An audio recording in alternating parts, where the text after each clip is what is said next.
श्रावण मास आणि भोलेनाथाची भक्ती यांचा सुंदर संगम म्हणजे कावड यात्रा। अशाच भक्तिभावाने जटाधारी कावड यात्रा समितीच्या वतीने कौंडण्यपूर ते दत्तापूर धामणगाव रेल्वेपर्यंत भव्य कावड यात्रेचे आयोजन करण्यात आले आहे।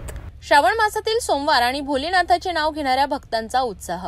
कौंडण्यपूर येथे वर्धा नदीचे पवित्र जल भरून विठ्ठल रुक्मिणी, अंबिका माता, इस्कॉन मंदिर तसेच शंकराचे पूजन करून कावड यात्रेला सुरुवात करण्यात आली। जटाधारी कावड यात्रा समितीच्या वतीने ही कावड आयोजित करण्यात आली होती।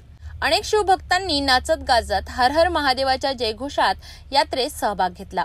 अंजनसिंग, ढाकुलगाव, अशोकनगर, जुना धामणगाव या गावांमधून जात शहरातील शास्त्री चौक, टिळक चौक, सिनेमा चौक, गांधी चौक मार्गे ही यात्रा दत्तापूर येथे पोहोचली। विविध देखावे, पारंपरिक वेशभूषा आणि भजनांचा गजर यामुळे ही कावड यात्रा विशेष आकर्षक ठरली।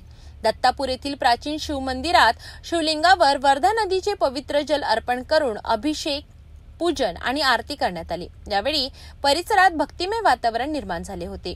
यात्रेच्या सुरळीत पार पडण्यासाठी दत्तापूर पोलिसांनी चोख पोलीस बंदोबस्त ठेवला होता।